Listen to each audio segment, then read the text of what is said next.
ঠিক কোন স্ট্যাটাসে এখন ভারতে রয়েছেন শেখ হাসিনা? ছাত্র জনতার অভ্যুত্থানে ৫ আগস্ট শেখ হাসিনা সরকারের পতন ঘটে। সেদিন শেখ হাসিনা প্রধানমন্ত্রীর পদ থেকে পদত্যাগ করে দেশ ছেড়ে ভারতে যান। সেই থেকে তিনি ভারতে অবস্থান করছেন। তার ভারতে অবস্থানের স্ট্যাটাস নিয়ে শুভজ্যোতি ঘোষের করা একটি প্রতিবেদন আজ মঙ্গলবার প্রকাশ করেছে বিবিসি বাংলা। প্রতিবেদনটি প্রথম আলোর পাঠকদের জন্য তুলে ধরা হল। বাংলাদেশের সদ্য সাবেক প্রধানমন্ত্রী শেখ হাসিনাকে নিয়ে বাংলাদেশ বিমান বাহিনীর একটি উড়োজাহাজ ভারতের রাজধানী নয়াদিল্লির কাছে গাজিয়াবাদের হিন্দন বিমানঘাঁটিতে অবতরণ করে ৫ আগস্ট। সেদিন সন্ধ্যায় এই বিমানঘাঁটিতে শেখ হাসিনা ও তার বোন শেখ রেহানাকে স্বাগত জানান ভারতের জাতীয় নিরাপত্তা উপদেষ্টা অজিত দোভাল। পরদিন ৬ আগস্ট ভারতের পররাষ্ট্রমন্ত্রী এস জয়শঙ্কর দেশটির পার্লামেন্টে জানান, ভারত সরকারের কাছে শেখ হাসিনা সাময়িকভাবে সে দেশে আসার অনুমোদন চেয়েছিলেন। তা মঞ্জুর হওয়ার পরই তিনি ভারতের মাটিতে পা রেখেছেন। সেই থেকে শেখ হাসিনা এখন পর্যন্ত ভারতেই রয়েছেন। যত দূর জানা যাচ্ছে, দিল্লির উপকণ্ঠে একটি আধা সামরিক বাহিনীর অতিথিনিবাসে সেফ হাউস ২ বোনকে একসঙ্গে রাখা হয়েছে।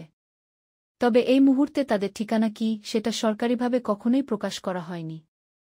শেখ হাসিনা ঠিক কোনো ইমিগ্রেশন স্ট্যাটাসে ভারতে রয়েছেন, সে ব্যাপারে এখন পর্যন্ত ভারত সরকার সম্পূর্ণ নীরব রয়েছে। অর্থাৎ শেখ হাসিনা কোনো বিশেষ বিষয়ে ভারতে অবস্থান করছেন নাকি তাকে রাজনৈতিক আশ্রয় পলিটিক্যাল অ্যাসাইলাম দেওয়া হয়েছে, এ ব্যাপারে আনুষ্ঠানিকভাবে ভারত সরকার এখন পর্যন্ত একটি শব্দ খরচ করেনি। এ কারণে প্রশ্ন উঠছে, ভারতে এই মুহূর্তে শেখ হাসিনার অবস্থানের ইমিগ্রেশনগত অভিবাসন বৈধতা ঠিক কী, আর সেই স্ট্যাটাস কতদিন পর্যন্ত বৈধ থাকতে পারে? দিল্লিতে সরকারের শীর্ষ পর্যায়ে একাধিক কর্মকর্তার সঙ্গে কথা বলে বিবিসি বাংলা এ প্রশ্নের যে জবাব পেয়েছে তা এরকম, বাংলাদেশের প্রধানমন্ত্রী হিসেবে শেখ হাসিনার যে ডিপ্লোম্যাটিক বা অফিসিয়াল পাসপোর্ট ছিল তা এখনও বৈধ।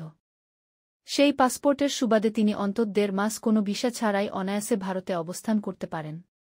এর ফলে যদি না এর মধ্যে সেই পাসপোর্ট প্রত্যাহার রিভোকড হয়, তাহলে এই সময়সীমার মধ্যে অন্তত ভারতে শেখ হাসিনার বর্তমান অবস্থান সম্পূর্ণ আইনসম্মত।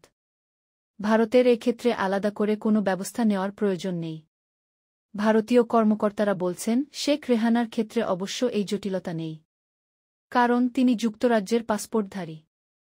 এর ফলে তিনি সাধারণ ভিসা অন অ্যারাইভালে ভারতের মাটিতে পা রাখার পর যুক্তরাজ্যের নাগরিকদের যে ভিসা মঞ্জুর করা হয়, কার্যত যত দিন খুশি ভারতে থাকতে পারেন। ভারতে শেখ হাসিনার বর্তমান অবস্থানের ইমিগ্রেশন সংক্রান্ত বিষয়টিকেই এই প্রতিবেদনে ব্যাখ্যা করা হয়েছে।